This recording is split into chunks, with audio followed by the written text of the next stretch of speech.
Hey, everybody. Happy Friday. Guys, let's talk about it. First of all, I must tell you, I am truly sorry that I said 9 o'clock and then here it is. I guess 4, 5 minutes late. I keep telling you guys, this is Simoson where nothing works. Okay. This is not Mande Hill or one of these really nice opulent places. This is where Simoson, where the wheels come off while you're on it. Thank you for taking the time out of your busy schedule to spend a few moments with me here on SML TV. A few shout outs. Let me begin, first of all, by saying to you guys, the other day, somebody writes me because I read your comments. I read all of your comments. Some of them I like, some I don't, but that's the name of the game. Okay. The other day, someone says, Mr. Moore, I don't mind your show. The only thing is you flail your arms too much. Do you know what it means to flail? To do this, do you ever have people that when they're talking, they flail their arms too much? Do you ever have that? Yeah. Tell me also if the lighting is okay. The other day, because somebody jumps on here I think his name was Moses. He would consistently talk about the lighting. He would say, Mr. Moore, your lighting is terrible. So, I'm trying to adjust my lights. I've got like 4 or 5 lights in here.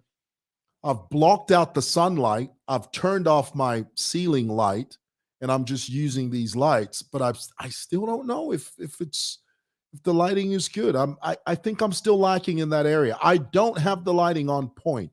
So Moses, if you're out there and you'd like to help me with the lighting, you know who does really good lighting is Getting Candid with I think Helen. You know the Helen show, the Zambian lady. She has a YouTube channel, Getting Candid with Helen. Her lighting is perfect, perfect. I'm not there yet. Okay, I'm still a work in progress. Guys, can we talk about this?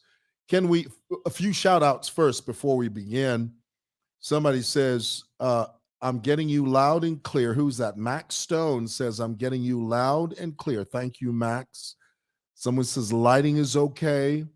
I'm a dark skinned guy, I try to do the powder thing only because that's what they say, that you can't have a shiny face. And I try to do all that, I do all of this for you. Just so you guys know, you guys don't know what it's like being me out here for you. It is an up at dawn, pride swallowing siege that I will never fully tell you about. Okay. That's a line from Jerry Maguire. Some of you recognize that line. Guys, let's go ahead and talk about it. First of all, you guys, it's been in the news and it's really sad. OceanGate.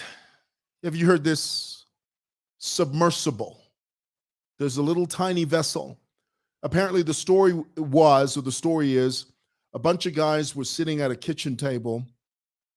There was an inventor, okay, the CEO of this company named OceanGate, and a couple of billionaires. One of the billionaires had his son. They're sitting at a coffee table. And then one of them says, you know what? I've seen the movie Titanic, and I've seen documentaries on the wreckage of the Titanic. But guess what?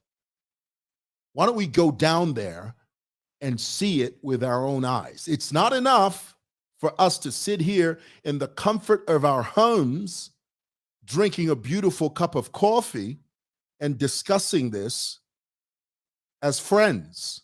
Oh no, that's not enough.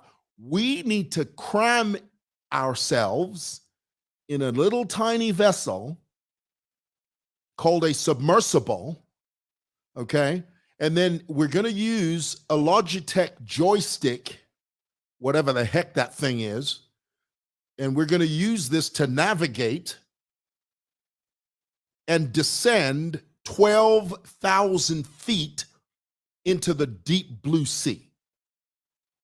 We're going to hang out with sperm whales and blue whales, for goodness sake. We're going to hang out with gigantic octopi. Let's go down there and see what happens. Now, guys, I'm all for science. I'm all for discovery because, that's what science is about. It's about, discovery. It's about, going into areas that you've never been. But the Titanic, we already know what happened to the Titanic. Heck, we even know where it is. We've seen videotapes of it. Why? What would possess you to cram yourself in this little submersible, descend 12,000 feet, for goodness sake, in the deep blue sea? And guys, just to give you some perspective, 12,000 feet is approximately 3.6 kilometers.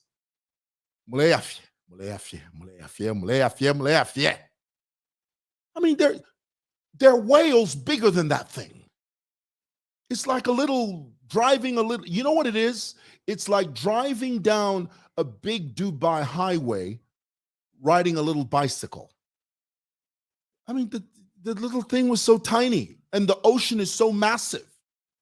Well, they get down there and then finally, I mean, the authorities are saying to us that the thing imploded.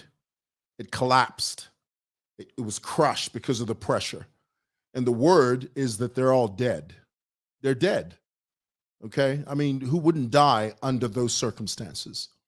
Because of the sheer pressure that's pressing down on them in that little tiny vessel, that thing imploded.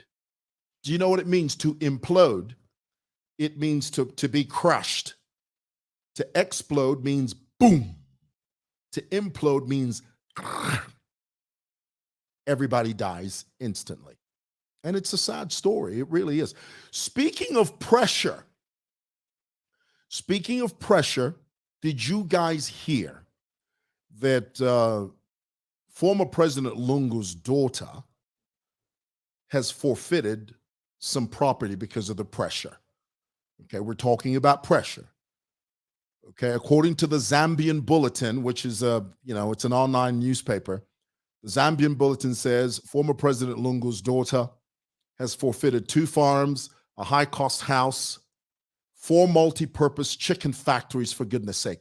This young lady said, you know what? I don't want to hang out at the courthouse. She's a lawyer, which I find ironic because, apparently the Zambian Bulletin quoted, the quote from the Zambian Bulletin is that she decided to forfeit all this property because she didn't want to go to court.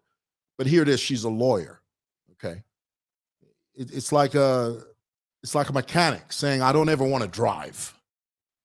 Well, by the very nature of your job, you have to drive.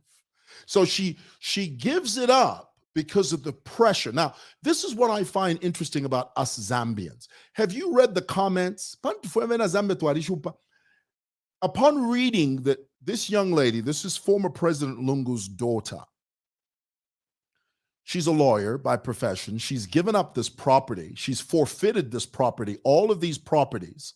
She's forfeited to the state because according to her and according to the quote from the Zambian Bulletin, she says, I don't want to have to go to court.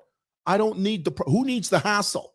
Who needs the aggravation of going to court when I can easily forfeit this stuff, wash my hands of it, and just walk away? But this is what I find interesting about Zambians, is that the moment she did that, have you read the comments? The comments are, no, God will bless you now that you've done this. You've done the right thing. God will bless you now. No, don't worry, my dear. What the cankerworm has eaten, God is going to restore. Umwina Zambia would rather see you dirt poor than to see you doing well. And this is my experience. And this is my observation. My observation is that Zambians are okay when you give it all up. Wambo kwenda panshi, wambo kwenda. You're humble. How much that we know? If you watch it, number widest, you are driving that Range Rover. Yeah. Now I know now. But they did a few weeks. Now I know now. I find this the strangest thing. It's the weirdest thing. The moment Faith Musonda gave up the 65 million, all the Zambians were, how much that we know? Now we're at the same level. You want a chula and then the chula. We're Zambian, Don't play with Zambians, let me tell you. All right, next issue here, the Rwanda trip. Let's talk about this because I think there's something in this. I was looking at President Kagame's page.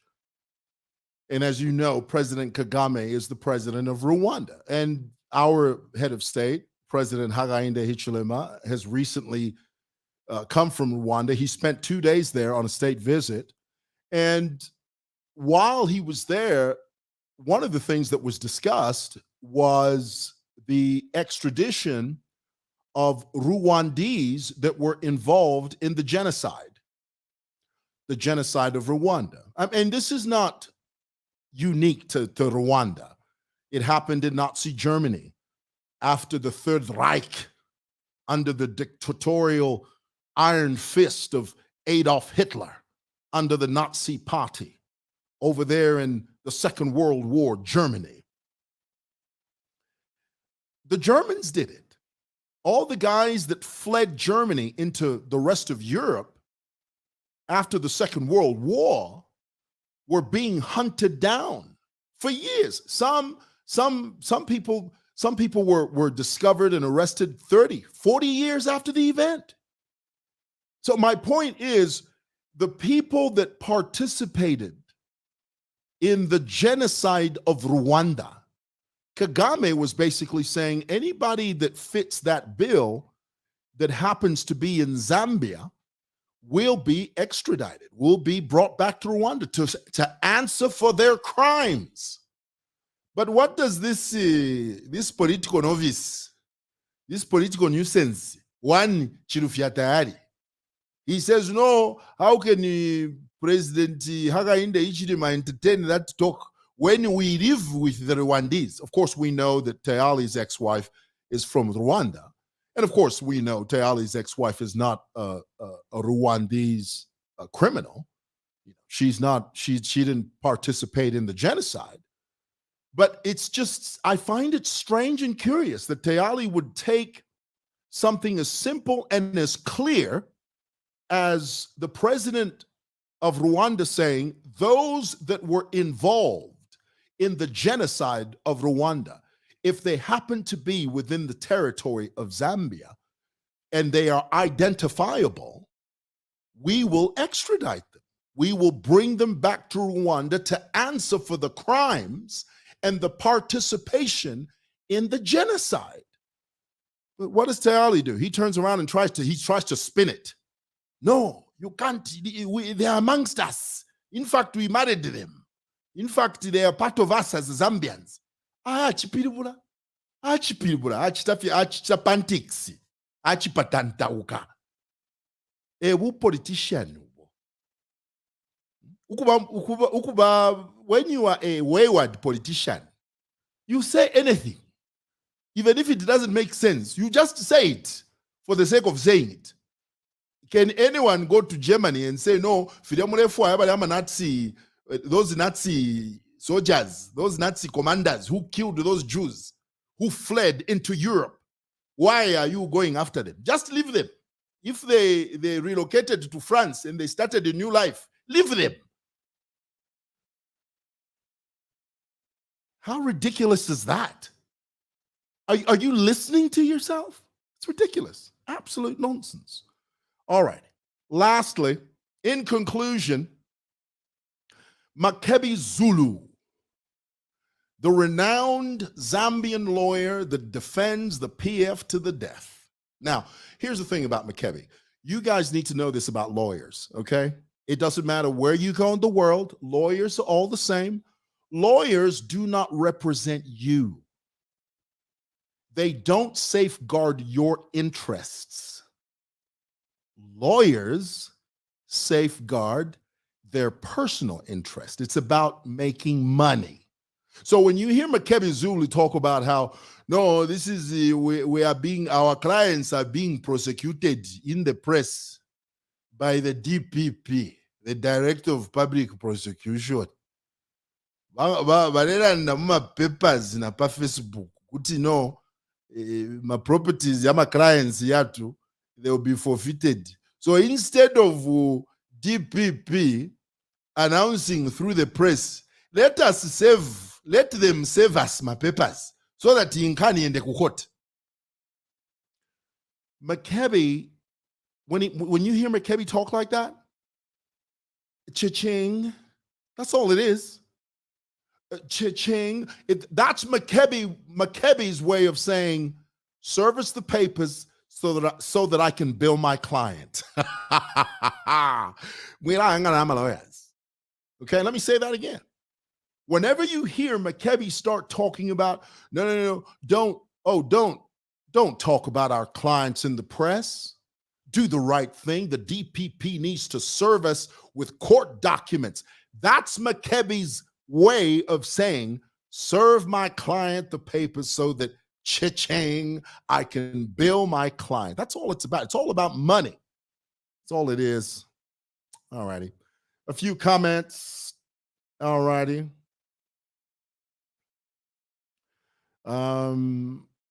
Zulu, no, they're dead and not insane. If I were rich, I would also visit places. Really, would you? So you would go down 13,000 feet, 3.6 kilometers in the deep blue sea, where you hang out with octopi, giant octopi, and massive sperm whales. Big old massive. Are you nuts? Why would you do? Who needs the aggravation of? I mean, there are animals in the deep blue sea that are 100 times bigger than that little vessel. You would cram yourself into that? I doubt it. I do. Yeah, somebody says they are dead, nothing to it. Yes, they're dead. Unfortunately, they're dead. They're dead. And under that pressure there, I would imagine the death was instantaneous. Okay. I mean, if that little vessel collapsed in the way that the authorities are describing, I don't think there was much time for pain. I think it happened quick and it was done and over with. And they will never find those bodies because, you know, once those bodies are just floating around in the deep blue sea, there are all kinds of animals now. Listen, there are animals that can swallow a human body whole. You wouldn't even know. They're animals so huge, they're so massive, they're so gigantic that, you know, it's in one fell swoop. You will never find them in the deep blue sea. Kasakonga bali kuntwanyu kuchitenyu kuchitenyu kuchanyu kuchitenyu Kasako, if they were there, not deep blue sea, it can't happen. They're gone. Not chipwa. All righty. Well, guys, thank you so much. And you have a great day. Thanks for the views. God bless. You run and tell.